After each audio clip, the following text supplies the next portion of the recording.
Richland County Sheriff Leon Lott, who's providing updates about a double homicide. It doesn't bring the loved ones back. And just to hear the pain that all three mothers had is something that I wish that we could stop and that we could slow down. This same thing I've stood up here and said many, many times, young people with guns, it's going to end up in one or two places, the cemetery or in prison. This case was solved and an arrest was made within 8 days. We actually knew one of the shooters very quickly. He thought that he could hide and went to Atlanta, thought that being out of the Columbia area that he'd be safe. No, that's not going to happen. We tracked him all the way to the Atlanta area.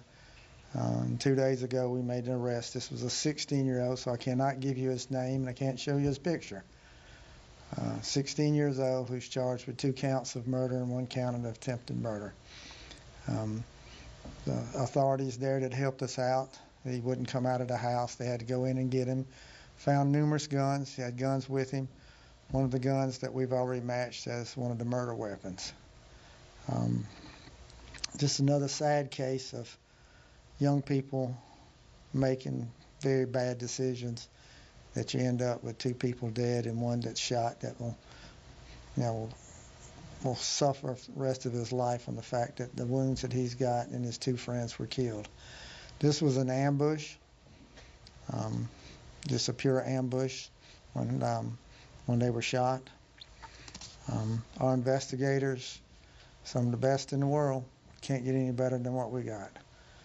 They were quickly able to determine who was involved in this. Our fugitive team gets on it and they go find them.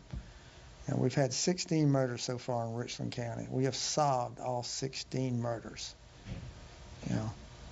If you go out here and you commit a murder, we're going to come get you. And it doesn't matter how far you try to go hide. You can go to Atlanta, you can go to California, you can go to Alaska. We're going to still get you. It's just, that's a fact. Our investigators, our fugitive team is going to track you down. And that's what happened in this case. We're still investigating. This investigation's not over. But I think it was important that our community know that, that someone's been arrested, someone's being held accountable for these 2 young people's dying. This impacted that whole Lower Richland community. Lower Richland is a good community. This is something that's not that typical there.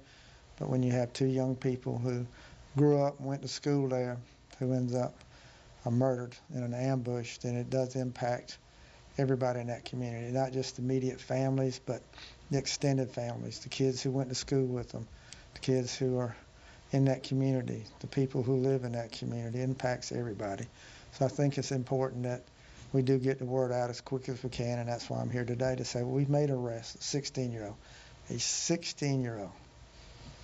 who shot 3 people and killed 2. That is the issue and problem that we've got, not only here in the Columbia area, but throughout the nation, is young people with guns. So this case will continue. We'll continue to work it, and anybody else who's involved in this, they'll get charged and they'll get fined. We'll find them. We're going to find wherever rock they're hiding underneath, we'll find them, and we'll hold them accountable too.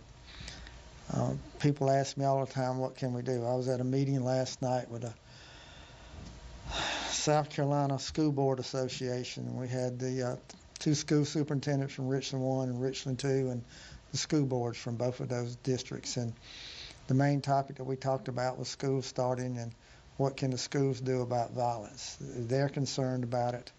They want to do something about it. They see it. They see the impact it has on children and our young people in school learning. So they wanted to know. So we discussed quite a few things. One of the things that I told them is that, they teach math and English and science in the classrooms. Our school resource officers need to have more classroom. They need to have classroom time to go and teach life skills. We've got to teach these young people that gun is not going to solve any problem. That gun is not going to get you power. It's not going to get you respect. It's going to get you 1 or 2 places, in the prison or in the cemetery.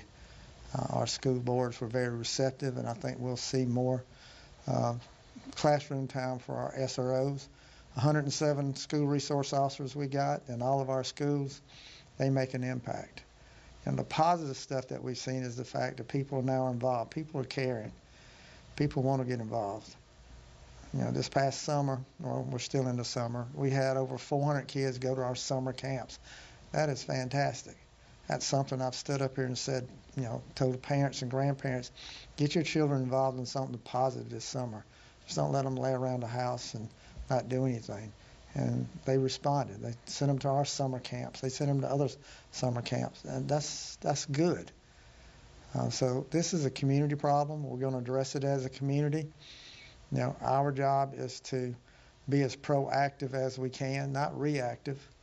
We're going to be reactive. If the crime gets committed, we're going to solve it. We're going to put somebody in jail. But we got to be more proactive as a community to prevent these from happening. And that's where our schools and our parks, our churches, civic organizations, that's where everybody. These are our kids. And that's one thing we discussed last night. They're not Richland 1 kids. They're not Richland 2 kids. They're our kids. And as a community, we need to take care of them and do all we can. So, it's sad that I had to call those 3 moms yesterday, but it is good that we've solved this case so far, and we'll continue to work on it. Questions? Sheriff, you said it was an ambush. Can you tell us a little more about what happened in the moments leading up to the shooting?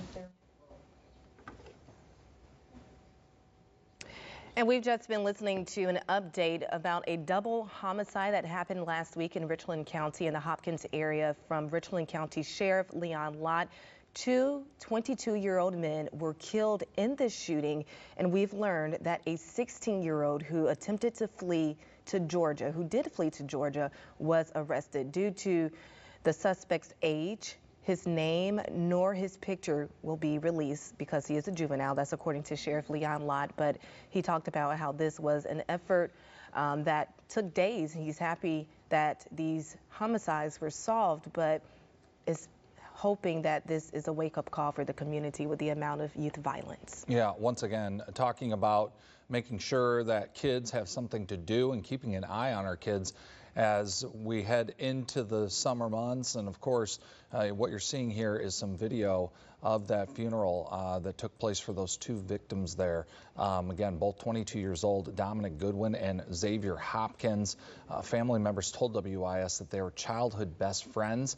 And today, Goodwin's friends and family honored and celebrated his life at that funeral. And again, just a difficult situation for the families involved. And again, talking about violence among apparently a 16-year-old, once again using a gun and carrying out these crimes. Sheriff Lott giving credit to his investigators who were able to kind of piece this all together and then find the suspect here in this case. And, certainly a sad situation and a trend that the sheriff says that they're seeing all too often, and hoping that this violence can come to an end. Absolutely. Of course, this is a developing story. Our investigative reporter, Derek Rush, is at that press conference right now. We are asking additional follow-up questions, including if a shootout that happened in the area that happened later that night in the same area is also related to this double homicide. We'll have the latest update for you on WIS News at 5 and 6.